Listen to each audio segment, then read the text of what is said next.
Ah, eu que estou com o som desligado, desculpa. Por isso que eu não estava ouvindo. Desculpa.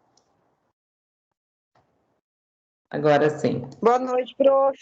Boa Boa noite. noite, tudo bem? Desculpa, eu estava com o som Tudo. desligado que eu não tinha visto. Ok. Eu vi que a colega deu boa noite ali, mas aí ficou mudo. Eu estava com o som desligado.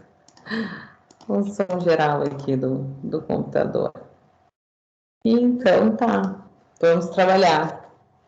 Hoje a nossa conversa é bacana para a gente pensar, para a gente Boa noite. discutir um pouquinho. Tudo bem? Tudo? Sim, tudo bem. Tudo certo. Então vamos lá.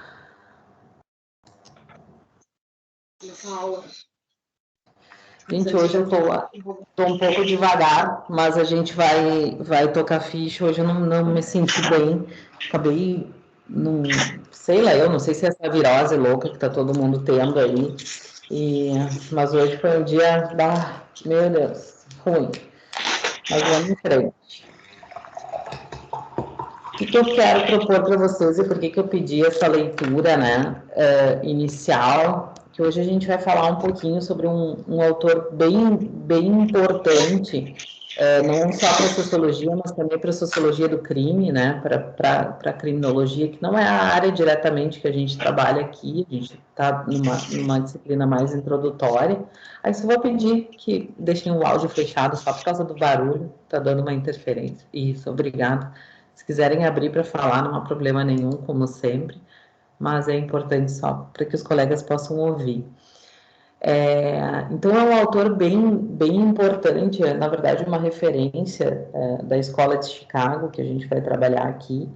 E até o William me mandou, eu vi hoje a referência, ele fez a Theodor Adorno. Theodor Adorno também é uma das referências que a gente vai ter, digamos assim, de uma viragem da sociologia. A gente vai falar dele mais adiante, né? Mas fiquei super feliz, achei super bacana que o pessoal tem pesquisado bastante e buscado algumas coisas sobre isso. O que é importante, então, gente? E por que eu pedi a leitura desses dois textinhos, né? Um dos textos, ele trabalha com a questão do alienista, a gente vai falar um pouquinho disso. Então, na verdade, é mais uma alusão à literatura brasileira e a importância de Machado de Assis também numa das obras que inicia o movimento do realismo no Brasil, mas também, especialmente, né, esse resuminho, digamos assim, essa parte do que é trazido ali de Howard Becker, que é de quem a gente vai tratar hoje, de quem a gente vai conversar hoje um pouquinho, né, tentando finalizar aí a nossa unidade 2. Então, hoje a gente encerra a notícia boa é essa, talvez, né, que hoje a gente encerra a nossa unidade 2, tratando sobre Howard Becker. O que eu vou combinar com vocês? Eu não vou corrigir aqui em aula a prova, eu estou terminando de corrigi-la, então acho que eu consigo postar hoje ainda as notas para vocês. Acho que a turma em si foi muito bem, fiquei bastante contente pelo que eu vi até agora. E daí, nessa sequência, eu já consigo postar um videozinho para vocês com a correção, tá? Isso eu não vou fazer por live, até por conta de que hoje eu tô nesse momento meio estranho aí por causa dessa virose. E quero aproveitar a aula também para a gente conversar um pouquinho sobre Howard Becker e também discutir e ampliar um pouco esse movimento para a gente buscar isso. Com isso, gente,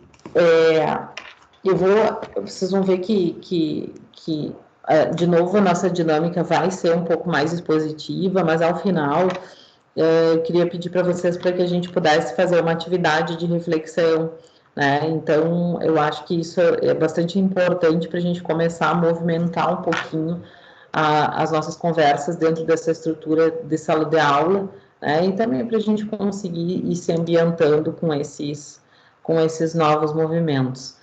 Eu deixei um videozinho para vocês no Moodle, vou até aproveitar, como sempre, né, no início da aula, eu mostro o que foi deixado lá no Moodle, até para deixar registrado, para eventualmente aqueles colegas que não conseguiram acessar hoje, que vão, né, depois assistir o vídeo, etc. Mas eu deixei aqui para vocês um vídeo falando sobre essa ideia da sociologia do desvio, que é inaugurada por Howard Becker, ele é um dos expoentes nessa área, e deixei um fórum aberto para a gente discutir sobre isso. Mas, ai, que bom, Ellen, que tu já viste. Que bom. Se eventualmente cair, vocês me sinalizem, tá? Por favor, qualquer coisa no WhatsApp também. Só que tem um outro vídeo, melhor que esse, talvez até mais curto, mas ele está em inglês. Então, não quis deixar disponível, mas eu vou deixar ali para vocês, que é uma sériezinha que eu gosto muito, e aí aqueles que se sentirem à vontade com a língua podem assistir, enfim, ou se quiserem buscar traduzir, etc., eu vou deixar ali também disponível. Eu fiquei na dúvida hoje preparando a aula, daí eu disse, deixo, não deixo, mas achei melhor explicar primeiro e depois deixá-lo ali, porque é uma série bem bacana, assim, falando de uma série de autores, só que ela é toda em inglês, ela tem legenda em inglês, aí se torna mais fácil de daqui a pouco quem está mais ambientado conseguir fazer essa leitura. Tem várias, até para não, até como dica, assim, para não deixar, digamos assim, eu não gosto muito de deixar vocês soltos no sentido de buscar coisas da internet que daqui a pouco venham resumidas, né? Assim, eu tenho, acho que não falei nessa turma, mas eu costumo dizer isso, especialmente para a área jurídica, mas tem muita coisa boa na internet, tem muita coisa legal que dá para buscar e que dá para ser trabalhada, então, mas é importante a gente fazer sempre esses filtros, né, para não ter problema. Não que eu não goste de materiais de concurso, ou para concurso, na verdade, mas às vezes esses materiais vêm mais resumidos, enfim, então às vezes eu fico um pouco receosa em relação a isso. Mas, né, em contrapartida, tem muita coisa boa, tem muita coisa legal, tem muitos canais, especialmente em sociologia, que fazem com que a gente ouça, né, e com que a gente reflita de maneira mais tranquila, né, sobre essas temáticas. Então, isso é bastante importante para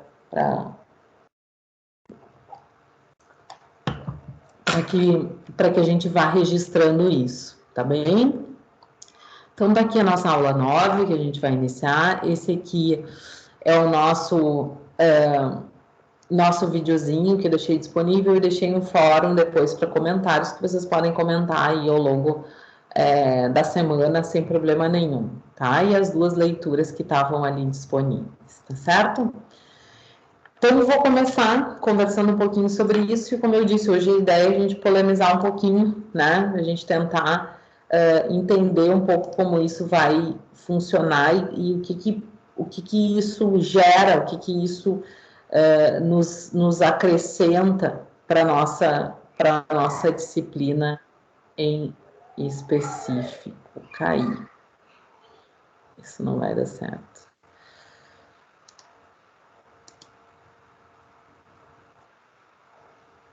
Tá realmente dando umas quedas aqui, tá, gente? Qualquer coisa vocês me sinalizem, tá?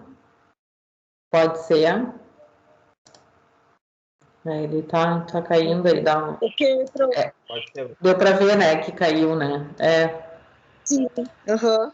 Tá, daí qualquer coisa vocês vão me sinalizando aqui. Vamos lá, então. Vamos em frente. Gente, na semana passada, a gente trouxe um pouco, e isso é parte daquilo que a gente já iria trabalhar na unidade 2, então a unidade 2, ela, como a gente viu paulatinamente, né, a gente iniciou trabalhando a construção da identidade social e essa relação entre indivíduo e sociedade, ou seja, a gente saiu de um primeiro momento na unidade 1, onde a gente trabalhou para que serve as ciências sociais, né? Qual o objeto das ciências sociais, como vai se dar o método das ciências sociais, né? De uma maneira mais amplificada. E aí a gente descobriu, né, que a ideia, o grande objeto de estudos das ciências sociais é justamente a sociedade, ou seja, a estrutura dos indivíduos em interação, né? Falamos sobre isso. Então, não é uma estrutura de se dizer sociedade por si só, né? Mas uma sociedade analisada do ponto de vista da sua relação com os indivíduos, né? E entre esses indivíduos.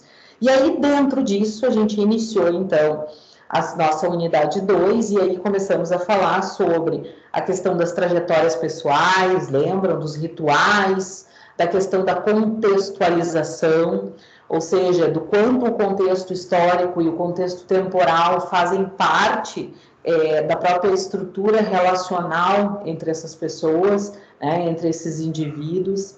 Passamos pela questão da socialização, e aí vocês vão lembrar do processo de socialização primária, né, que vem da infância, que vem da estrutura familiar, que vem de uma estrutura inicial dentro de uma estrutura social. Falamos do processo de socialização secundária, que já se amplifica com as estruturas e com as instituições sociais, como, por exemplo, a sociedade, a escola, a sociedade, a escola, né, e posteriormente todos os outros âmbitos onde os indivíduos começam a se socializar. Falamos também na questão da memória, né, da questão da construção da identidade social e do quanto a memória coletiva também faz parte disso, né? E na aula passada, nós trouxemos especificamente a questão da disciplina e do enquadramento dos indivíduos, sobre o enfoque, né, de Foucault, tratando justamente da ideia de sociedade disciplinar, ou seja, a gente começou a tratar, então, especificamente sobre a questão de como essa dinâmica de socialização ela acontece, porque a gente entendeu que existe um processo de socialização, a gente entendeu que os indivíduos eles vão em sociedade aprendendo a estar em sociedade, e eles passam a interagir em sociedade dessa forma, e aí a gente olhou sobre esse enfoque, sobre o enfoque então de Michel Foucault, para a questão de como isso acontece, né? Como as pessoas internalizam esse mundo social, né? Como elas tornam isso parte das suas próprias vidas. E aí, numa visão crítica, né? Numa visão bastante importante, como eu disse na aula passada para vocês, trazida por Michel Foucault, a gente olhou para isso do ponto de vista da ideia da sociedade disciplinar, né? Da sociedade do controle, ou seja, de uma sociedade que nada mais é do que regrada por uma estruturação que quer tornar esses corpos dóceis, que quer dizer exatamente o que essas pessoas devem fazer ou não devem fazer. Então, vejam, esse mecanismo, né, essa estrutura de disciplina, de disciplinamento dentro da estrutura de sociedade, ela faz com que a gente reflita, e isso apareceu muito na aula passada, né, quando a gente começou a contestar sobre, e apareceu de todas as formas, e que bom que apareceu, né, quando a gente começou a conversar, e dizer assim, bom, mas quem é que impõe essas regras, né, e ao final da aula a gente já estava alvoroçado, que bom que estávamos, né, pensando, poxa, mas então, se é uma sociedade disciplinar, se é uma sociedade que quer tornar os corpos dóceis para poder comandar, para poder entender e para poder efetivamente tornar essa sociedade mais fácil, né, de se manobrar de certa forma, a gente começou a conversar sobre isso, e disso ficou uma instigação bastante importante, que é justamente a questão das regras. Né? Porque a gente entendeu que existe um processo de socialização, a gente entendeu que existe uma ideia de sociedade disciplinar, segundo um desses autores, focada numa ideia de controle, mas a gente não conseguiu entender ainda como é que se dão essas regras, né? Quem estabelece essas regras? Quem diz, né, quem deve estar no panótipo, né, quem deve estar, ou deve estar segregado ou não deve, quem diz, quem impõe toda essa ordem dentro dessa estrutura.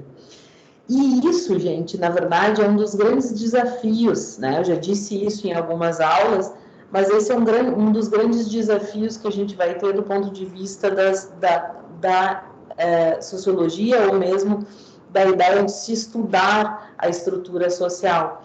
Porque, na verdade, diferentemente do mundo jurídico, né, talvez o mundo jurídico ele traga ele traz uma objetividade na medida em que ele calca isso em regras, normas e né, regras escritas e princípios, ou seja, normas em sentido lato, e na estrutura social a gente não tem isso, né? Na verdade, o direito, a estrutura das ciências sociais aplicadas, que nada mais é do que o estudo jurídico ou o campo científico do direito, ele, na verdade, o que ele faz? Ele tenta objetivar essas regras sociais que estão postas.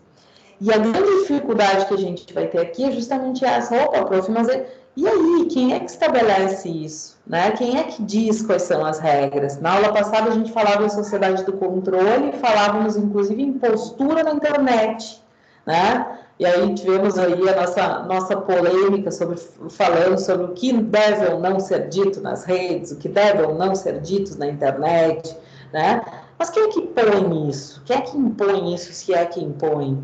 Né? Será que talvez essas regras sociais elas não aconteçam antes, né? Elas não se deem antes dentro da estrutura social, antes de serem codificadas, antes de virarem uma legislação, antes de virarem uma regra, né? Então, na verdade, esse é o grande ponto.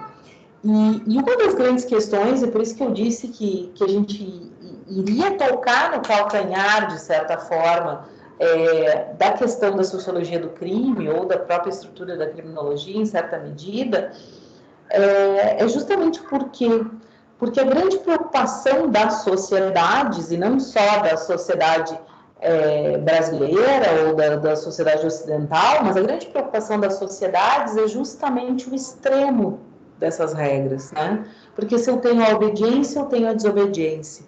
E se eu tenho a desobediência, eu posso ter a transgressão. Ou seja, gravem essa palavra, porque talvez ela seja a mais importante dessa aula, a questão do desvio. Porque é muito fácil a gente imaginar uma sociedade como uma sociedade harmônica. E, na verdade, os primeiros sociólogos, eles vão enxergar e vão teorizar as ciências sociais sobre esse ponto de vista. Sobre o ponto de vista de uma sociedade onde as pessoas convivem sob a mesma ordem social, mesma ordem cultural, mesma ordem política, e que essas pessoas, na verdade, buscam em interação estarem em harmonia, estarem em ordem, estarem dentro de uma estrutura normal. Então, é interessante que a gente diga isso. Gente, vai começar o jogo dentro nessa casa e as pessoas estão doidas. Deixa eu só pedir para eles baixarem o volume aqui do lado, ou fecharem a porta, me dê um minuto.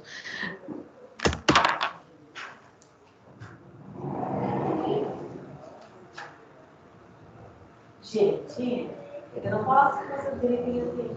Estou numa aula. Estou numa aula, não dá para ficar.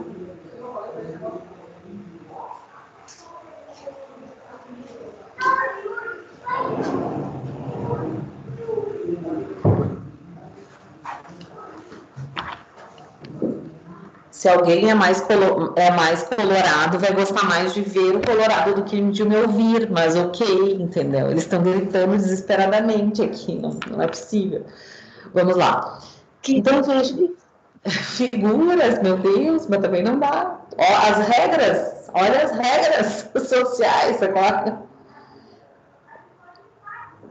Então, vejam, gente, essa questão do desvio, ela acaba sendo o grande mote, porque se a gente for imaginar dentro de uma estrutura social harmônica, uma estrutura social onde as pessoas buscam a ordem, isso praticamente desimporta, né? E, na verdade, o que acaba acontecendo, e um dos primeiros autores que vai falar na estrutura do desvio, que vai dizer que o desvio na verdade, normal, é o próprio Durkheim, que é o próximo autor que a gente vai ver na aula que vem. A gente vai começar a trabalhar com ele. mas Durkheim ainda tinha uma estrutura voltada para a ideia de uma sociedade da harmonia, né? Uma sociedade que buscava essa harmonia. E esses autores, então, da escola de Chicago, e aqui a gente vai trabalhar especialmente com Becker, eles justamente vão olhar para a questão do desvio sobre uma outra ótica, né? sobre uma ótica de entender como funciona essa dinâmica de regras, né? De entender como funciona essa dinâmica de dizer quem está de acordo com a regra ou quem não está. Então, o que ele vai fazer, gente? E por isso que eu disse que gravem essa palavra, né? Sociologia do desvio, digamos assim. Ele vai fazer uma análise de como a sociedade, né? Como a sociedade dentro desse cenário, ela categoriza o desvio. Como é que ela enxerga, como é que ela determina essa transgressão. E na verdade, isso acaba sendo um estudo crítico, né? Porque lá no início, quando se imaginava o desvio ou a transgressão, se imaginava que isso era algo natural, que isso era algo normal, que isso acontecia por uma iniciativa pura e simples do indivíduo. E nesta viragem, nessa conversa que a gente vai ter hoje, talvez esse seja o grande ponto da nossa aula, a gente vai entender que quando Becker fala na estrutura dos outsiders, ou seja, dos marginais, aqueles que ficam fora, os desviantes, ele vai dizer o seguinte: não, para aí, não é bem assim. O desvio ele não acontece somente de maneira natural, ou como imaginavam lá, e por isso que eu disse que tem uma ponta de criminologia, como imaginavam lá os primeiros criminólogos, né, que nós tivemos, no sentido de que existiam crimes que eram naturais do homem, ou seja, que eram quase que patológicos, né? Tanto que os primeiros estudos eram estudos voltados para a medicina, para o estudo da mente, né? Então, Garófalo, entre outros autores que vão trabalhar isso num sentido mais positivista, né? Num sentido mais cientificista. Então, o olhar que se tinha lá no início para essa ideia do desvio era que era algo patológico e, portanto, era algo normal, né? Então, nessa viragem que vai trazida por Becker e por outros autores também, mas aqui a gente vai olhar um pouco para ele, vai se dizer o seguinte: não, para aí, tem uma coisa errada. Não pode só ser natural do indivíduo, né? Tem que haver uma certa influência da estrutura social. A ordem cultural, a ordem política, a ordem sociológica que está posta, ela também tem a ver com essa descrição de dizer quem é o marginal, quem é o desviante. E, portanto, a determinação das regras não é algo que vem naturalmente, é algo, de certa forma, pensado. Então, com isso, gente, a gente entende, já aqui nesse início, que Becker vai entender a estrutura na linha daquilo que é trazido por Michel Foucault. Né? Ele vai entender que existe uma ideia de sociedade disciplinar, ou seja, de sociedade do controle, e que essa sociedade do controle, ela quer buscar determinar que regras sociais são essas. Então tá aí, ó, ele é um dos grandes expoentes, então, da Escola Sociológica de Chicago, a escola americana, que foi uma das pioneiras, na verdade, na estrutura da criminologia fora da questão positivista inaugurada pelos nossos primeiros criminólogos, e ele vai trazer em um dos seus livros, uma das suas obras mais importantes, talvez, é justamente a ideia dos outsiders, né? Então, uma das obras mais famosas, citada aí em larga escala, enfim, seja na área jurídica, seja na área da sociologia, enfim. O título, então, original, apareceu justamente dentro dessa estrutura, né, da ideia de outsiders, os marginais, os desviantes, né? Então, na verdade, a ideia não é colocá-los de maneira pejorativa, né, é justamente o contrário. A crítica de Howard Becker é justamente dizer que alguém torna essas pessoas marginais ou desviantes. É justamente o contrário, gente. Não é uma obra para dizer, olha, esses grupos são considerados os marginais, os desviantes, e, portanto, deverão ser segregados. É justamente o contrário. É justamente a ideia da gente abrir a cabeça, abrir a mente, né, para tentar entender um pouco como acontecem essas transgressões e de que dependem essas transgressões. E mais, tentar entender quem é que forma esses grupos. Será que eles se formam por si só? Ou será que existe uma intervenção interacionista, e por isso ele é um dos que vai defender a estrutura do interacionismo, mas uma estrutura interacionista em relação aos indivíduos. Ou seja, será que os próprios indivíduos não criam esses grupos? Será que os próprios indivíduos não rotulam essas pessoas como marginais ou desviantes? O que ele vai dizer aqui, gente? Isso acaba sendo bastante importante, né? E ele vai trazer uma segunda palavra que é extremamente relevante para a nossa aula, né? Que é justamente a ideia de rotulação. Rotulação, o labeled, em inglês. Por que ele vai dizer isso, gente? Porque ele vai dizer, olha, existem sociedades que definem aquilo que é certo, o que é errado, o que é patológico, o que é normal.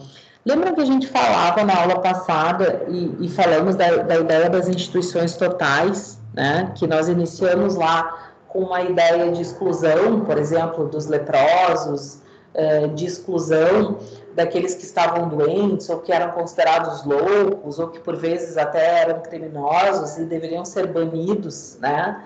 E que depois a gente passa por um movimento, e isso Foucault conta de uma maneira muito específica, mas ele conta desse movimento, aspas, né, de tentativa de revisão dessa ideia, né, de banimento para uma ideia de controle, né, de reestabelecimento das prisões, etc., né, sobre uma roupagem de dizer que isso vai atender melhor, né, vou usar a expressão direitos humanos, mas não era a expressão utilizada, mas que vai atender melhor as necessidades dos indivíduos, né, e na verdade nada mais era do que uma estrutura para controlar, para entender e para fazer com que os próprios governos fossem tidos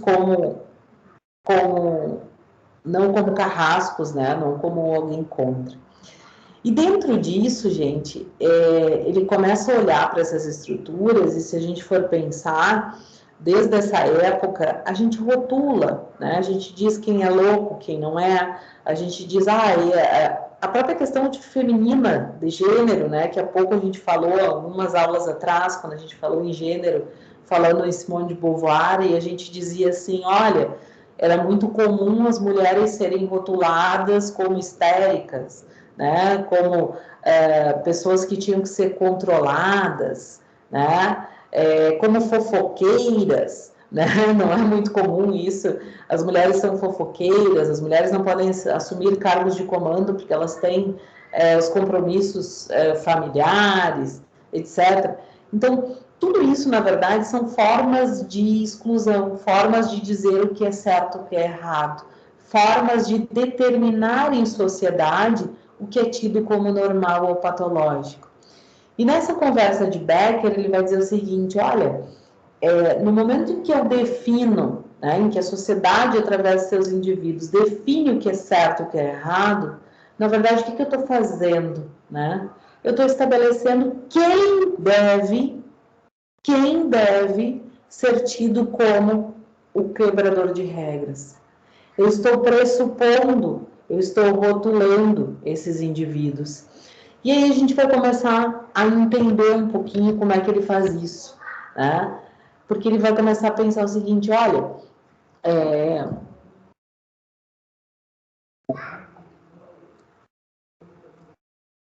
Nossa, que sede. Mas ele vai começar a dizer o seguinte, olha, a gente tem que olhar para essas regras sobre todas as suas óticas, como eu dizia há pouco, né? Não só as promulgadas por lei, não só aquelas que são sustentadas pelo poder de Estado, né? Então, é justamente esse desafio que ele vai ter, né? Porque é muito fácil a gente olhar para aquilo que está na lei, aquilo que está... Ah, não vou matar alguém porque está na lei, né? Não vou delinquir, roubar porque está na lei, etc. Mas também por aquilo que é imposto, né? Também por aquilo que é proposto dentro das estruturas. E aí eu queria provocar vocês, e eu acho que isso é bastante importante para a gente começar a entender isso, né? Como a gente constrói essa ideia de senso comum, né? Vejam que, e aí queria provocá-los, né, para a gente começar a pensar. Outro dia a gente respondia uma, uma pesquisa, um colega está fazendo uma pesquisa sobre a questão do tráfico de drogas. E uma das perguntas até me chamou a atenção, porque ele dizia assim, como você enxerga, era mais ou menos assim, como você enxerga, isso, você acredita que o tráfico de drogas, como é que é? Você acredita que o tráfico de drogas torna a nossa sociedade corrupta? Essa era a pergunta. E eu disse, meu Deus, coragem, né? Aí eu pergunto para vocês, né? Até para a gente polemizar um pouquinho, assim. Se realmente vocês acreditam que o tráfico de drogas torna a nossa sociedade corrupta, o que vocês responderiam? Até me ajudem. Que não. Não. Que não. Não. Carmen tinha levantado a mão, desculpa, não tinha visto. Eu não consigo fazer essa correlação.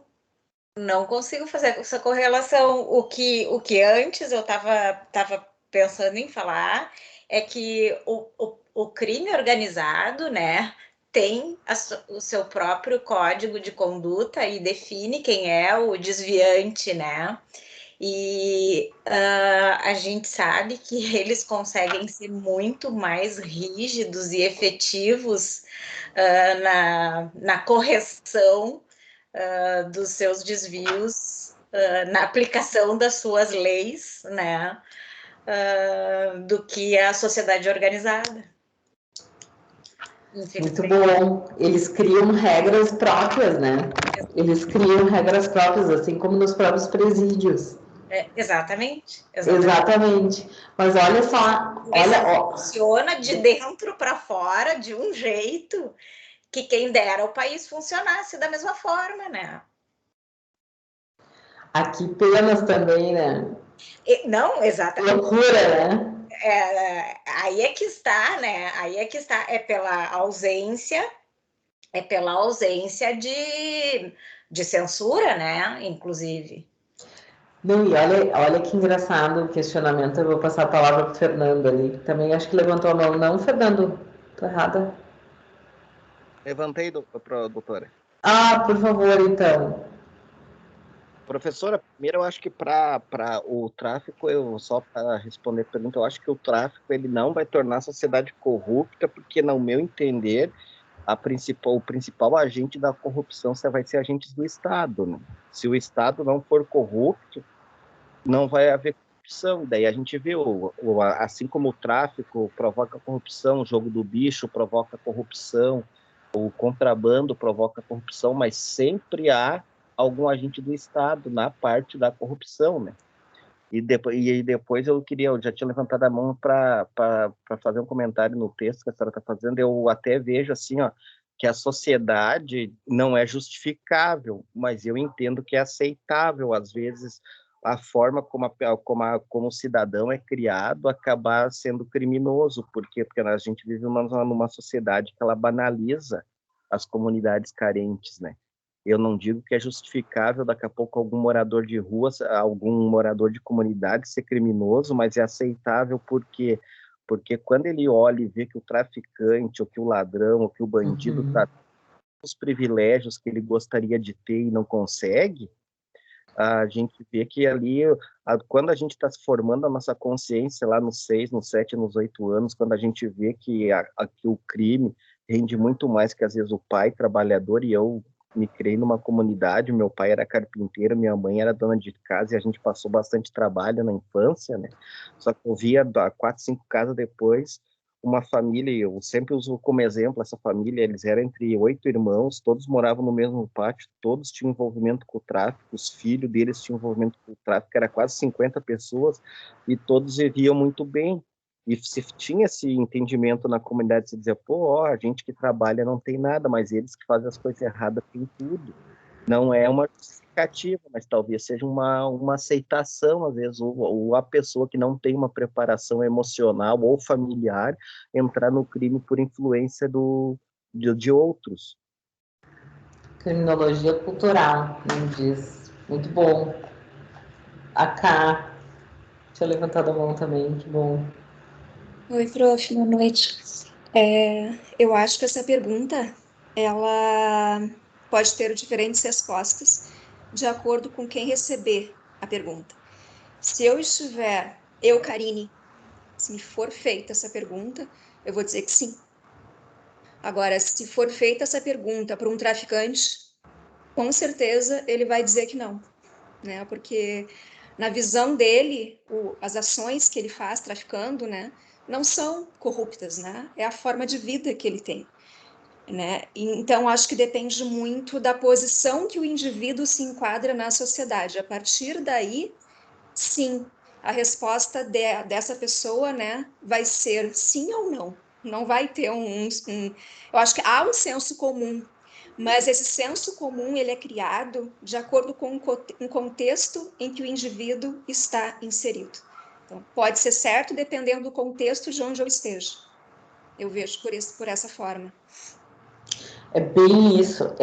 É uma pergunta, por isso que eu comentei ela com vocês, justamente para provocar, porque é uma pergunta muito difícil. Primeiro que o que acontece, né? E o que ele quis trazer, talvez, da própria pesquisa dele, né? O que ele está buscando? Ele quer fazer uma correlação com a ideia de que primeiro se teve lá, digamos assim, que primeiro veio o tráfico de drogas, ou seja, a gente inicia com o tráfico de drogas, a potencialização lá dos anos 70, que a gente sabe que houve uma potencialização, digamos, no mundo ocidental, como um todo, no sentido até do uso de drogas, né? E aí tu começa a ter uma evolução do próprio crime de droga, de tráfico, e ao mesmo tempo isso acaba, esse crime começa a se organizar, né? Então talvez essa correlação ele tenha feito. E aí entra o que o Fernando trouxe, né? A ideia dos agentes de Estado, né? Que de certa forma a estrutura, e talvez seja esse o fundo do que ele quer na resposta, né? De que se diga assim, olha, só se torna corrupto em razão da interferência dos agentes do Estado. Só que, na verdade, o Fernando disse uma coisa muito, muito bacana, que ele disse o seguinte, olha, para aí, não só o tráfico de drogas, a gente tem outros crimes ao longo do tempo onde esse mesmo processo aconteceu, né? Onde esse mesmo mundo acabou acontecendo. E aí a Karine trouxe um segundo ponto muito legal, que ela diz assim, ó, depende da posição. E se a gente for olhar e for conversar, enfim, com pessoas da comunidade, etc., por vezes as pessoas entendem que isso é comum, né? Como ele disse ali, é o meu emprego, é onde eu sou o aviãozinho do tráfico, eu consigo ter o meu tênis, eu consigo ter o celular, eu consigo ter as minas, nem mina mais, agora eu tô brega, né? Mas enfim, mas eu consigo ter um outro movimento, né, que eu não teria dentro das condições que, aspas, né, que o país me oferece. E essa é a pegada, gente. Porque Becker vai dizer exatamente isso. Ele vai dizer assim, não, para aí, gente. Vamos começar a olhar para como as estruturas, como os próprios indivíduos passam a rotular as pessoas. Por quê? Porque a gente olha, por vezes, por pessoas de comunidades e nós mesmos, às vezes, pensamos, não, esse aí não vai ser nada na vida. Ou esse aí, né? E isso, por exemplo, e eu sei que é duro para mim, talvez, dizer isso, mas, de certa forma, isso faz parte, né? Quando a gente olha, eu tinha uma aula que eu dava para os policiais falando, né, do fundada suspeita. A gente tem lá no Código de Processo Penal o fundada suspeita. O que é o fundada suspeita? Né? Tudo bem, de alguma forma a gente tem que trabalhar, eu sei disso, né? De alguma forma tu tem que ter elementos.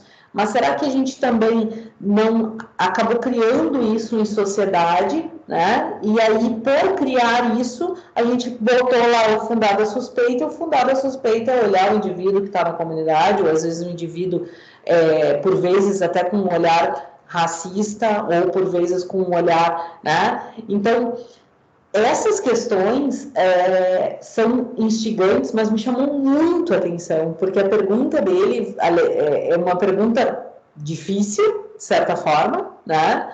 Mas, de certa forma, talvez, não sei se mal ou bem construída, mas, ou propositalmente construída, mas é uma pergunta complexa.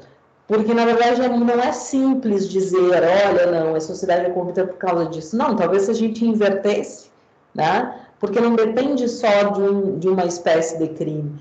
Mas o interessante da gente entender isso, eu já passo a palavra para o Jonathan, mas da gente entender isso é justamente o olhar desse autor, né? Porque ele vai dizer o seguinte, gente, olha só, para aí, eu digo fulano é considerado criminoso, Beltrano é considerado criminoso, mas por quê? Será que não são as escolhas que eu faço em sociedade? Será que não são as escolhas que eu coloco aqui? Querem um exemplo, gente? Vamos lá para os crimes de pessoas comuns, né? Para os crimes de colarinho branco. Vamos lá. Será que a gente enxerga e rotula da mesma forma vamos usar a expressão do traficante aqui, um traficante do que um sonegador? De que alguém que cometeu um crime fiscal? Será que se a gente for olhar, mas são coisas diferentes, prof. Lá ele só pegou um dinheirinho do Estado. Os outros também. Pois é. Então, assim, isso faz com que a gente comece a pensar e entender um pouco como é que acontecem essas dinâmicas, né? Porque será que efetivamente a gente consegue estabelecer o que é mais grave e o que é menos grave somente pela pena, pela punição? Talvez sim, talvez não. Por exemplo, tem crimes fiscais, a grande maioria dos crimes fiscais tem extinção de punibilidade com pagamento, e daí tá tudo bem. Então, essa sementinha trazida por Becker é justamente para isso. Vou na ordem aqui, acho que foi primeiro o Fernando e depois a Carmen, né, que levantou de novo. O Jonathan, por favor, desculpa, que ele bafou a mãozinha. Não, eu ia só fazer um comentário que, em relação àquela afundada suspeita, hoje ela se tornou banalizada, né? Porque o que se aprende é diferente do que realmente está sendo praticado, né? E quanto ao tráfico, de repente corromper, eu acredito assim, tem a função do Estado, né? O Estado de nos fornecer educação, saúde, e condições de trabalho, vamos dizer, dignas. E quando entra o tráfico, a gente sabe que entra dinheiro. E não entra 1 pila, 2 pila. Entram milhões. Entram armamentos que nem as melhores forças de segurança do nosso país têm, né? E aí entra aquela situação do Estado, de repente, se tornar, eu não sei se a palavra certa é corruptível, né? Em que aquele agente que deveria preservar fronteiras, preservar a integridade de outros, através das leis que tem, ele passa a ver talvez com os mesmos olhos do que a colega tinha falado agora. Eu sou traficante, eu acho que a pergunta, dependendo para quem é feita, realmente concordo ou não concordo. E aí aquele agente passa a, vamos dizer assim, a ficar assim, pô, será que eu participo disso? Será que eu não participo? Porque é dinheiro, de repente é um dinheiro fácil, ninguém vai saber, ou se der alguma coisa não vai dar nada. Será que não é meio normal isso, né? Será que não é todo mundo participa mesmo, então tudo bem? Então, aí entra esse ponto que eu falo que o Estado, de repente, um agente ou outro pode pensar dessa maneira e aí o bom pagar pelo mal, né? E aí a sociedade como um todo se virar contra aquele agente de segurança pública, achando que ele também faz parte dessa parte corrupta. E às vezes até pressupondo isso, né, Jonathan? E às vezes até pressupondo isso, coisa que eu acho horrorosa. As pessoas acabam pressupondo, né? Bem dentro dessa, bem nessa linha, assim. Os nossos homens cordiais acabam pressupondo tudo isso. Exatamente. Essa que era a contribuição que eu queria dar na aula para ver se corrobora com o que está se falando. Muito bom. Muito bom. Acho que é o Fernando, se eu não me engano. Oi? Então, hoje... tu também tá com a internet. Oi? Não, hoje, contribuição na Fundada Suspeita, hoje não mais depois da pandemia, mas eu e a minha esposa, a gente sempre gostou de muito... Diversas... Eu presenciei, assim, ó, o branco, bem vestido, tá lá na frente da festa, cheio de caindo no bolso, ninguém parar ele, mas às vezes o guardador de carro tá cuidando do carro na rua, tá parado 50 vezes, mais de uma vez pela mesma viatura. Eu acho que também tem, dentro das corporações policiais do Brasil, tem um preconceito social e racial muito forte ainda. É bem isso. É bem isso. É só ver, gente. Olha, dando um exemplo, digamos assim, empírico, né? Não vou falar de dados aqui, mas eu não tenho dados específicos sobre isso. Mas olha só, a própria questão do estelionato. Vocês já se deram conta? O estelionato ele teve um crescimento absurdo, se a gente for pensar no país. Vamos lá, né? Especialmente pela internet e tal. E o estelionato ele não é um crime de colarinho branco, mas ele é um crime onde esses indivíduos se utilizam de uma boa aparência. Já se deram conta disso? Eles são pessoas arrumadas, de boa conversa, né? Que tem toda uma estrutura e que normalmente nós, vou usar nós, porque somos, né, toda sociedade, nós não nos damos conta.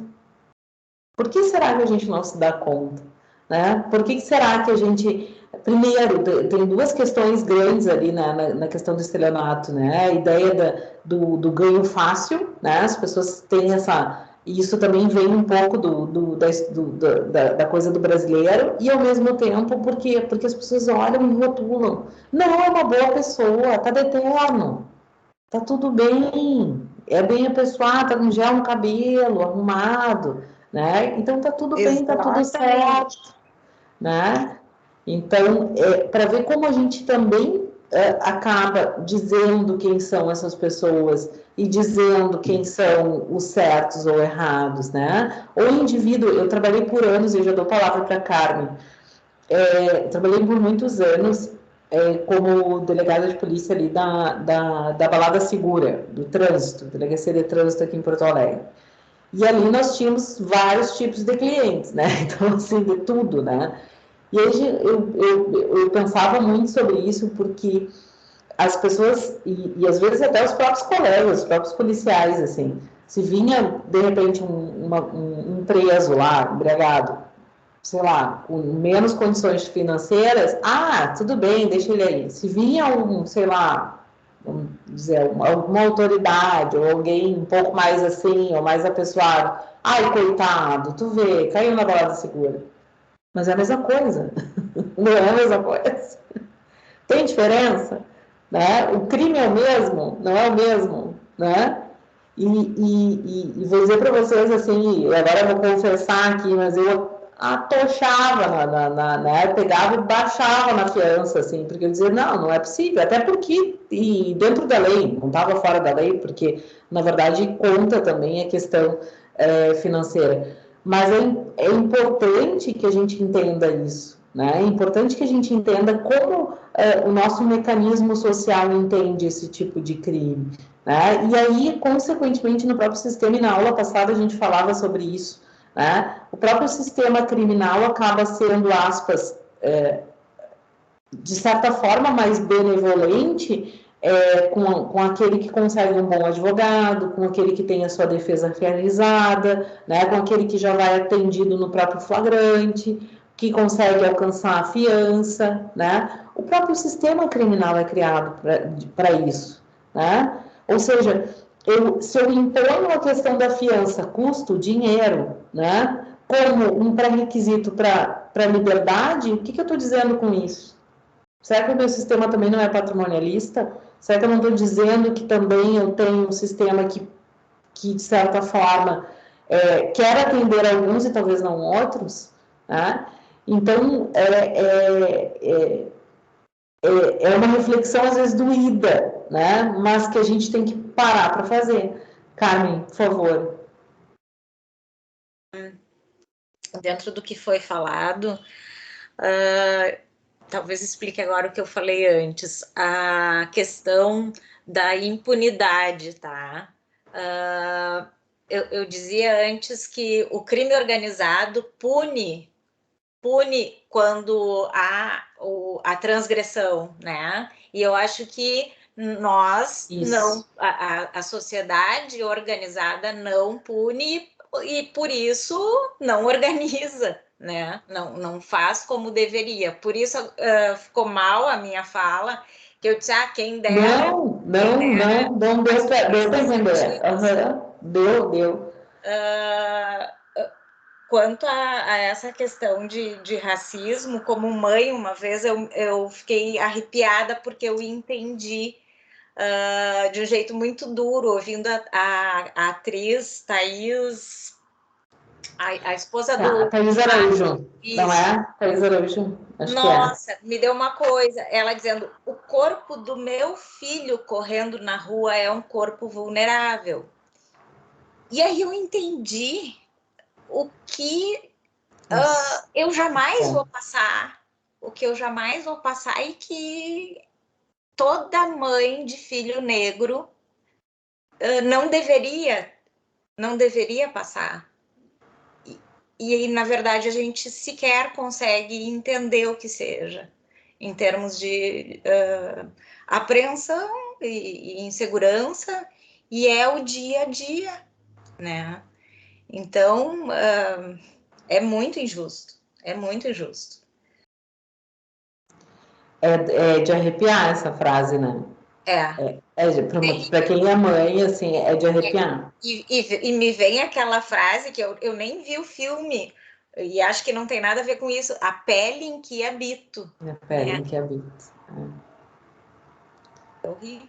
E faz muito sentido isso, né? Porque, claro, como eu disse, há duras penas, né? Que a gente sabe que o crime funciona, mas na verdade, e se vocês forem ver o próprio filme, o nome do filme Mecanismo é justamente por isso, né?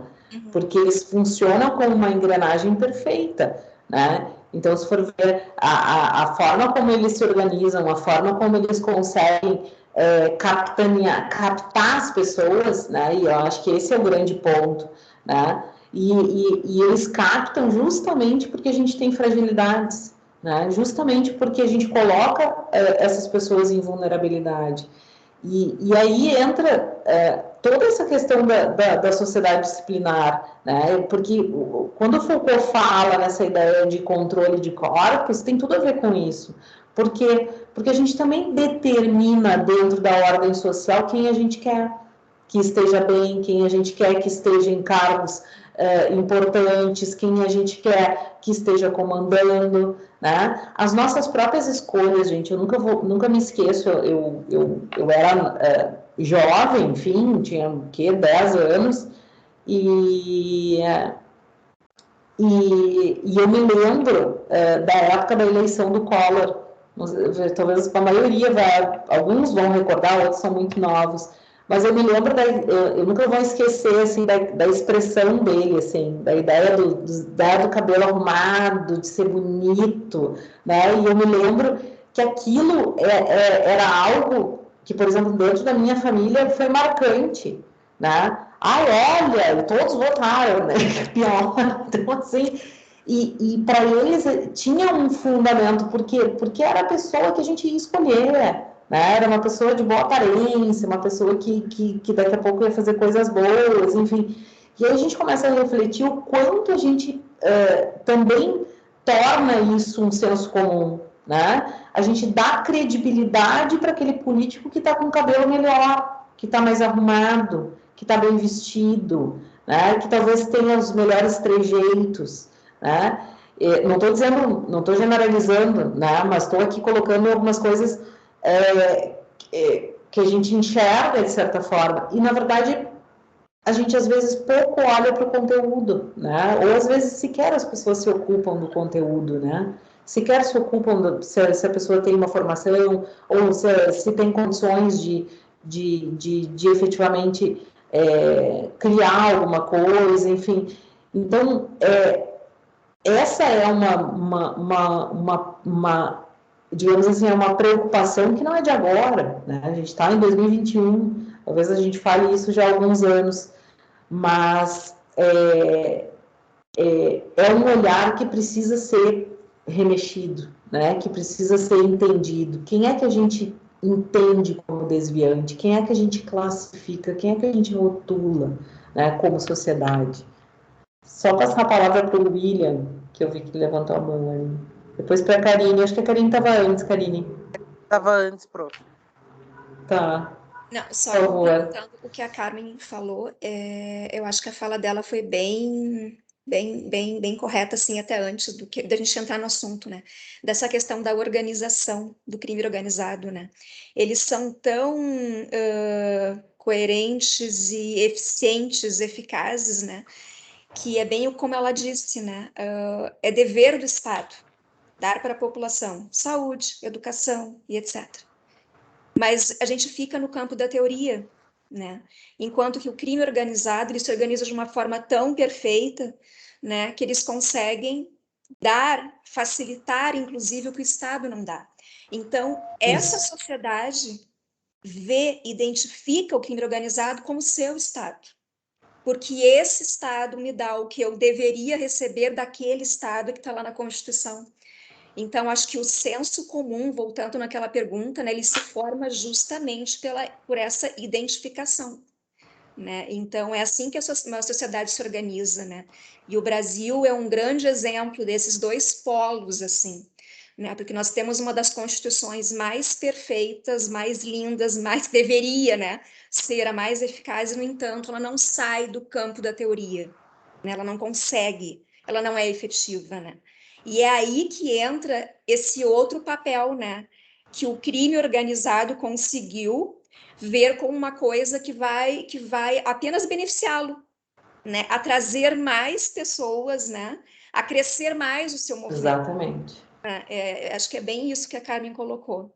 Super bem colocado. É o botijão de gás, é o rancho da família, enfim, né?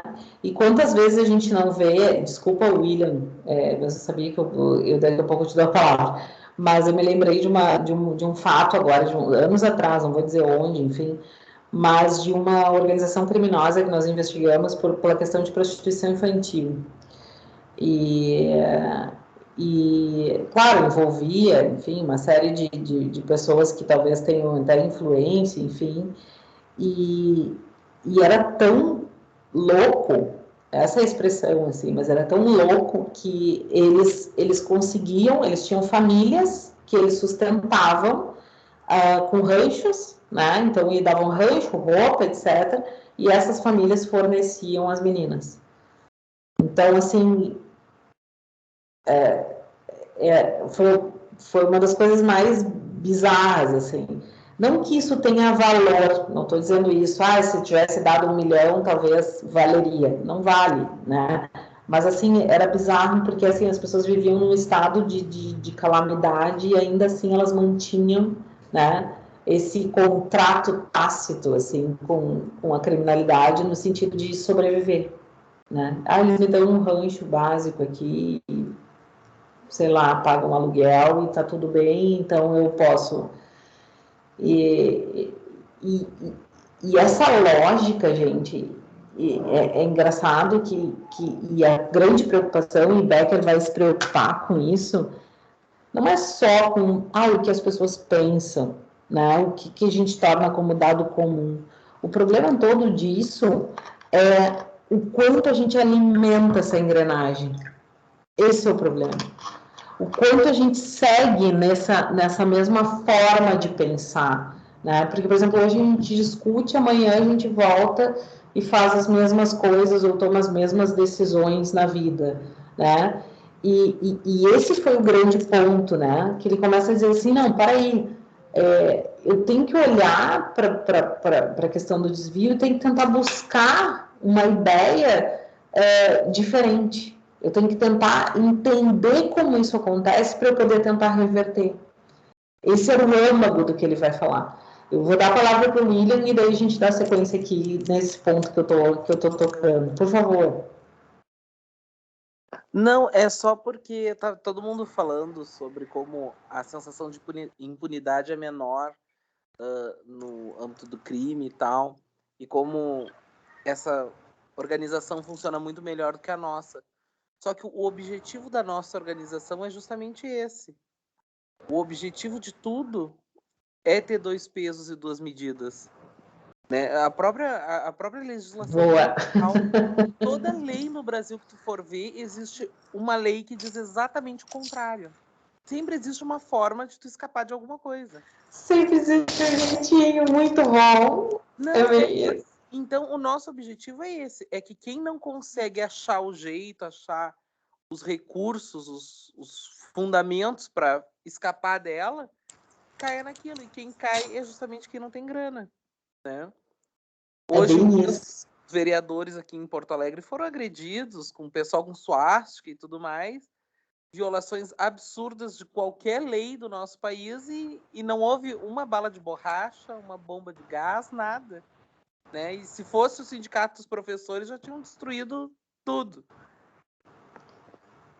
É uma loucura. Mas sabe que essa questão legislativa é impressionante. É impressionante. Eu dei o exemplo há pouco sobre a questão do trânsito, né? E não sei se vocês recordam, agora eu vou dizer que eu estou até afastada, nem sei mais como é que está isso.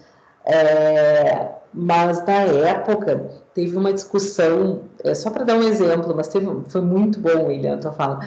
Mas assim, teve uma discussão sobre a questão do etilômetro, e aí foi na época que eles colocaram na lei um mínimo, lá uma margem de erro lá do etilômetro 0,6, sei lá o que, e aquilo ali era claramente para isso, né? Era claramente para ter uma margem de olha, talvez se contestar, né? Talvez se não sei o que, e aí depois acabou se extinguindo isso com a questão da recusa, né? A institucionalização da recusa,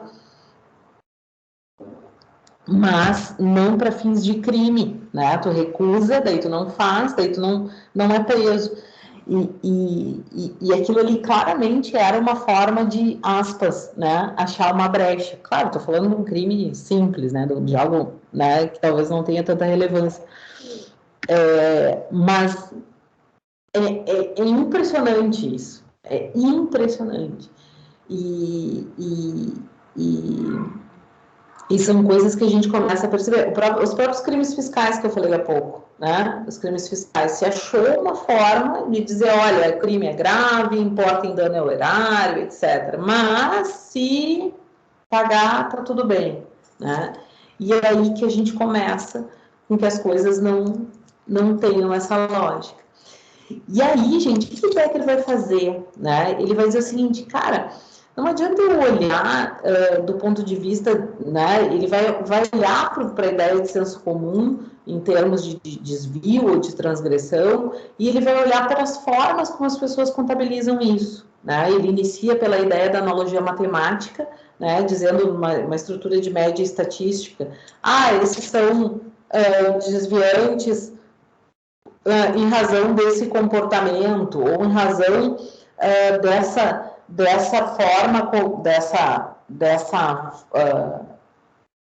dessas características físicas que essas pessoas têm, etc. Né? E isso era bastante comum, como eu disse, na estrutura positivista, ou seja, lá no início das estruturas de criminologia, né, de se entender as formas através da forma, das características das pessoas. Depois ele vai pensar já numa ideia um pouco mais voltada para a questão da patologia, né? Ou seja, na questão do comportamental, né? E aqui já com um olhar em relação à ideia de doença, de doença mental, a ideia dos viciados, né? E essa discussão das drogas, por exemplo, da própria questão do uso, ela é uma discussão bastante antiga, né? Então, ainda se tem esse conceito de que o uso é tido como crime, né? Na verdade, hoje a gente sabe que ele ainda é considerado crime, porque a gente manteve isso através de uma decisão do Supremo Tribunal Federal, mas, na verdade, ele teve uma despenalização, né? E digo aqui minha opinião pessoal, enfim, não sei polemizar, mas, enfim, muito correta. Né? Não tem nada a ver usuário com tráfico de drogas, enfim, nada a ver, não. Vamos lá, na construção, mas são coisas diversas, né? E aqui, gente, é justamente essa ideia de separação, de segregação, né? Do ponto de vista do que é o comportamento saudável ou não. E nessa visão, nessa ideia da perspectiva sociológica, ela passa justamente por uma ideia de perspectiva funcional, né?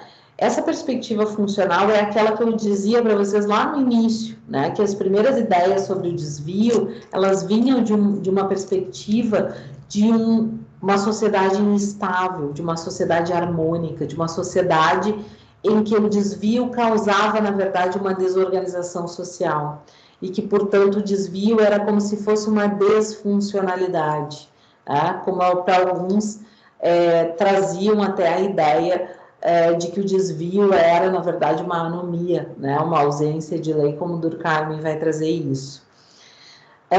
Para Becker, então, essa definição de função, de objetivos, né, de determinada ordem social é justamente estabelecer a função desse grupo, né? E ele vai ser o primeiro a falar nessa ideia de que estas funções, estas designações, aspas, né, sociais que são feitas a esses grupos, nada mais são do que uma forma de estabelecer o que ele chama de conflito político. Então, ele é o primeiro a entender que, na verdade, a sociedade passa a se subdividir, de certa forma, né, e passam a se escolher, né, essa estruturação de quem é e de quem deve estar como marginalizado ou não. E engraçado que ele diz, né, e ele traz essa estruturação de grupos sociais, né, e vai dizer que essa infração vai fazer com que esses grupos existam e que dentro desses grupos, como disse bem a Carmen, também existam outras regras.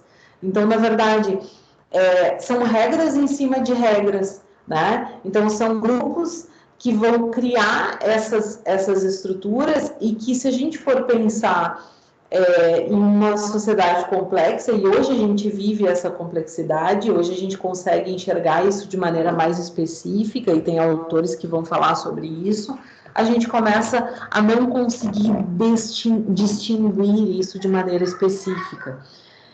Tem um filme, agora não me recordo o nome exatamente, mas acho que era um Gangues de Nova York, era uma coisa assim, que ele trabalha um pouco essa questão dos grupos, né, e de como esses grupos eram mais definidos a essa época. Acho que era Gangue de Nova York, acho que é isso. E é justamente sobre essa ótica que ele vai fazer, né, sobre essa ótica que ele vai olhar essa ideia de grupos. E aí ele vai dizer o seguinte, olha, em sociedades mais complexas como a nossa atual, tu não consegue mais dizer quem são esses grupos, tu não consegue mais estabelecer, tu simplesmente exclui, marginaliza e faz as escolhas, né? Mas, na verdade, a gente não consegue efetivamente estabelecer o certo e errado sob esse ponto de vista. E aí, com isso, o que ele faz, gente? E qual é a grande sacada que ele vai ter aqui? Ele vai dizer o seguinte, olha, para aí, não vamos olhar para isso como uma forma estanque, porque se em sociedades complexas eu não consigo estabelecer quais são os grupos que eu tenho, quais são as gangues que eu tenho, né? Antigamente se falava das gangues, hoje é os bondes, sei lá, já mudou tanto, né? E ele vai dizer o seguinte, não, para aí, o desvio é criado pela própria sociedade. Então, esse é o grande ponto. Se o desvio é criado pela própria sociedade, eu tenho que levar em conta os fatores sociais de cada uma delas. E aí ele vai dizer exatamente o seguinte, os grupos criam o desvio ao fazer as regras cuja infração constitui desvio. O que ele está dizendo? No momento em que eu estabeleço uma regra, eu estou, consequentemente, criando e rotulando quem são as pessoas que estão na regra ou fora da regra. É isso que ele vai trazer. Ele vai dizer o seguinte, o desvio não é uma qualidade do ato que a pessoa comete, mas é uma consequência pela aplicação por outras pessoas de regras e sanções a esse transgressor. Ou seja, é o olho da sociedade quem diz se tu és um desviante, um transgressor. É o olho da sociedade quem vai dizer se tu estás em determinado grupo ou não. É como se a gente pegasse as pessoas e colocasse, né, como a gente disse da fundada suspeita, um rótulo. A gente coloca o rótulo e diz, este é isso, este é louco, este é, né, ela é histérica, o outro eu não sei o que é, blá, blá, blá, o outro é gordo, o outro é blá, blá, e assim vai. Como é que isso acontece, gente? Como é que isso acontece e como é que se categoriza isso? Isso é bastante interessante, né? Porque ele traz justamente isso, ó. As categorias de desvio e desviante aparecem como heterogêneas. Não há fatores comuns de personalidade ou de situação de vida que a expliquem. A semelhança é o compartilhamento do rótulo. Não interessa quem são, se é de tal lugar, se é de tal cidade, se é de tal mundo, se é de... Interessa que receba esse rótulo em razão dos fatores sociais que envolvem essa pessoa, que envolvem essa estruturação. Então, diferentemente da análise matemática, da análise medicinal, né, do ponto de vista do comportamento saudável ou não, pouco importa. Importa que os fatores sociais façam com que essa pessoa esteja ou não de acordo com as regras. É o exemplo que a gente deu e que o William falou há pouco, dizendo, olha, a própria sociedade cria as regras e cria as brechas, mas cria as brechas para algumas pessoas, para outras não. É justamente sobre esse ponto, gente, porque se o desvio é criado pela própria sociedade ao estabelecer determinadas regras, eu crio as regras conforme eu quero que ande a sociedade, percebem? Então, é por isso que ele diz, o desvio surge, portanto, como produto de uma transação que ocorre entre um grupo social e alguém que é encarado como aquele grupo como infrator às regras. Olha isso, né? Então, eu crio as regras justamente para rotular determinadas pessoas, para fazer com que determinadas pessoas tenham ou não isso. Essa citação que ele faz é bastante interessante, de Malinowski, que ele vai falar sobre a questão de um jovem que se suicida depois de ter cometido incesto, né? De ter sido acusado de ter cometido incesto por um rival. Olha isso, né? Na verdade, em tese, né, o incesto é uma regra, é algo proibido, então a regra é essa. Só que o que a gente não sabia dentro dessa sociedade? Que o incesto era algo permitido, né? Que o incesto era algo tolerado pela sociedade, ou seja, a sociedade entendia que tudo bem, que não havia problema, né?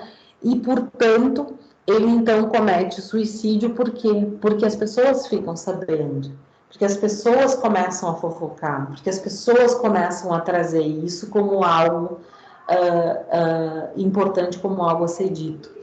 Lembra daquele filme, como é que é? Ai, não sei se é eu não sei se é o do Gabriela que aparece isso, ou... agora me fugiu. Não é do Dando a Flor ou Dois Maridos. Agora me fugiu, mas era um filme brasileiro em que aparece me fugiu total agora. Quem lembrar me diz, mas vocês vão lembrar quando eu falar.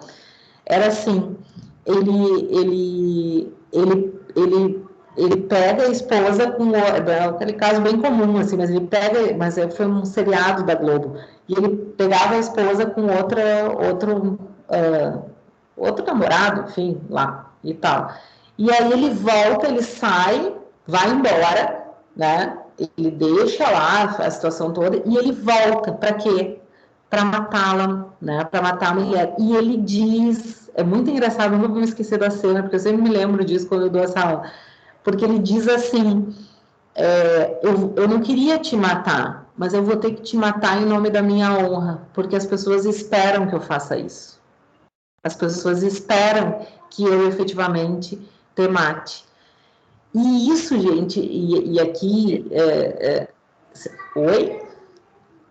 E se a gente for pensar... Não, prof, eu ia falar. Oi, fala. Oi, prof.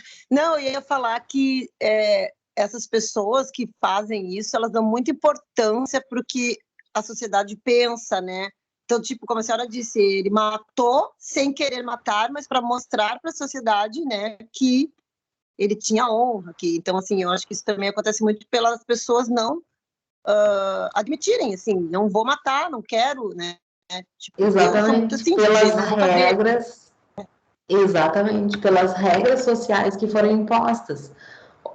Exato. Ou seja, as pessoas esperavam isso dele, né? E é um filme, é um seriado que se passa sei lá, anos 30, 40, sei lá, eu não me lembro mais. Mas me dava muito essa cena e ele dizendo isso. Isso até hoje acontece, né? A gente sabe disso. Mas é como se isso fosse uma demonstração, né? de força, de lavar a honra, como se ele não conseguisse viver sem isso. E hoje, se a gente for fazer um comparativo na própria questão dos feminicídios, a grande maioria dos autores de feminicídio, e isso já tem estatística comprovada no mundo ocidental, comete suicídio logo após. Então, vejam, porque eles não conseguem tolerar aquilo, né? Eles não conseguem tolerar que aquela situação tenha ocorrido, e aí, consequentemente, eles acabam né, enfim, fazendo isso. Essa questão do tabu, né, e aqui a gente traz, não vamos assistir hoje, mas eu deixo para vocês para espiarem lá no YouTube, né, o clássico de Shakespeare, né, o Romeu e Julieta, né, se vocês forem lembrar, que é justamente uma ideia de regra social, né? Nada mais era do que duas famílias que não se relacionavam, enfim, tinham problemas e que, portanto, né, não podiam compactuar com a ideia daquele casamento, daquele namoro, enfim, daquele flerte, em razão disso. Então, vejam o quanto as regras sociais podem levar e conduzir a conduta das pessoas, né? As regras sociais criam a estrutura desviante ou não. Então, isso é bastante importante, gente, né? A imposição das regras não é automática, né? A imposição das regras não é algo natural, não é algo que veio, né, brotou do chão, brotou da natureza, né, a imposição das regras, ela vem pelas próprias pessoas, ela vem pela própria sociedade, né, e essa frase é bastante interessante, porque ele vai dizer assim, o ponto principal é que a resposta de outras pessoas tem que ser encarada como problemática. Só porque alguém infringiu uma... Oi? Pois não? Nossa, eu não sei se foi na sua aula ou em alguma outra que eu falei, mas essa questão da defesa da honra foi sair súmula do Supremo, não se aplica em caso algum, foi em março de 2021 agora, para ver como a gente ainda está muito atrasado nesse ponto. Foi. Ainda se utilizava isso em júri. E isso ainda mobilizava. Foi na minha aula também que a gente comentou, quando a gente trabalhou a questão de gênero. Oi? Me ouve? Acho que o Fernando caiu. Era só para contribuir. Não, excelente. Excelente. Então, o ponto principal é que a resposta só porque alguém infringiu uma regra não significa que os outros reagirão como se tivesse acontecido. Inversamente, só porque alguém não violou uma regra não significa que não será ameaçado em algumas circunstâncias como se o tivesse feito. Então, vejam isso, né? O quanto a rotulação, por vezes, faz com que a gente puna sem ter certeza, né? E aí entra toda a questão, toda a discussão sobre a questão de provas, especialmente na esfera criminal, etc.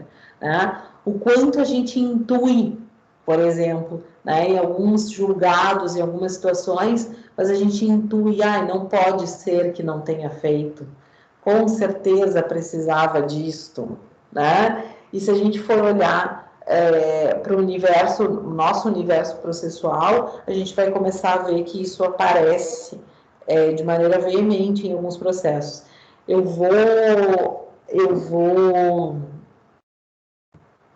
tive uma ideia aqui agora, mas depois eu falo para você. Na aula que vem eu falo para você. Vamos ver se eu não trago uma surpresa para a gente conversar um pouquinho sobre isso.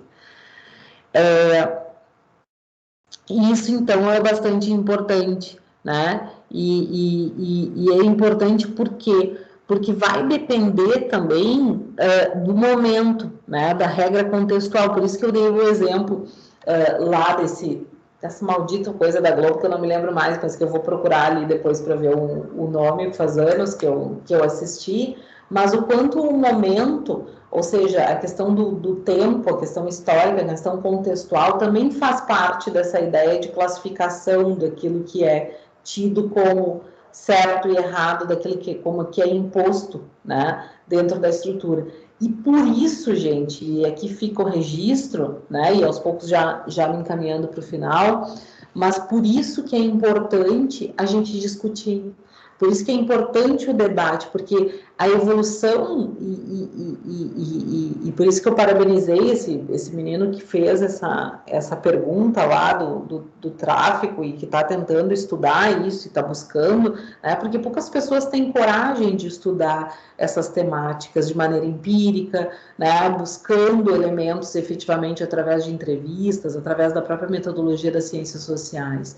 Então, o quanto escrever e pensar e refletir sobre isso faz com que a gente se mobilize, né?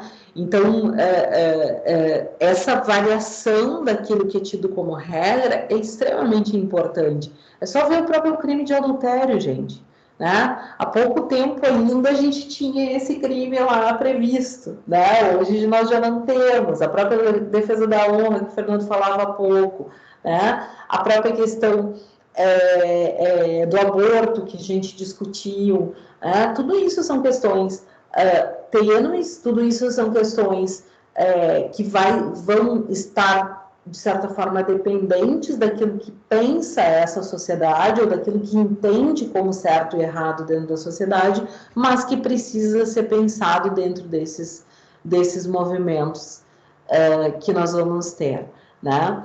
Então, vejam, Becker reconhece que isso não é simples, né? Reconhece que essa estruturação parte também de uma certa complexidade, mas, ao mesmo tempo, ele diz o seguinte, olha, a gente precisa enxergar a estrutura do desvio, né, sob o ponto de vista de quem é rotulado, né? A gente precisa enxergar sob o ponto de vista daquele que está sendo tido como o desviante, né? Porque se eu não enxergar, se eu não conseguir entender efetivamente isso, eu não consigo entender como isso está acontecendo, né? Eu não consigo estudar, eu não consigo entender quais são as interações sociais que a gente vai ter em relação a isso.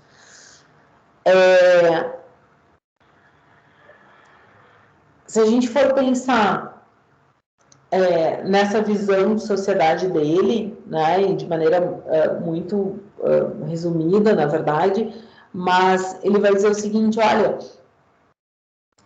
que essas regras, elas por vezes, elas vão ser objeto de discordância, né, elas vão ser objeto de conflito, inclusive dentro das estruturas sociais, mas que elas vão efetivamente ditar essas estruturas. É quase que como um jogo, né, gente? Mesma coisa quando a gente fala do debate político e do cenário político, da estrutura das regras,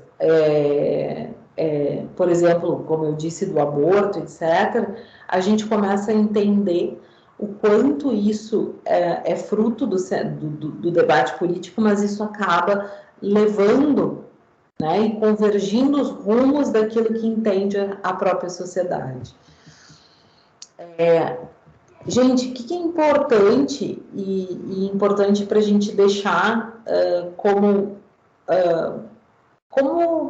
legado dessa noite, né? E como até trabalho para a gente fechar esse momento. Eu deixei aquele vídeo para vocês lá no nosso Moodle, né? Peço que vocês façam a leitura, então, fizeram, a maioria deve ter feito agora nesses minutos iniciais, a leitura do Alienista, né? Contando lá do nosso Simão Bacamarte, e de como ele rotulava os nossos loucos, né? E aí eu vou pedir que vocês tentem correlacionar, tá? Essa é uma atividade bastante importante, inclusive eu vou considerá-la depois para efeito de notas, ainda no grau B, mas ela é bastante importante, né, que a gente faça essa leitura e que a gente tente pensar um pouquinho com a cabeça do Becker, né, tentar pensar um pouquinho com essa ideia de imposição das regras e de rotulação. Digamos que ele inaugura esse movimento dentro da estrutura da sociologia e faz com que a gente comece a pensar em outras reflexões sobre como a gente entende a própria sociedade. E digo para vocês, gente, essa é uma das teorias que mais, pelo menos na minha visão, faz sentido, né?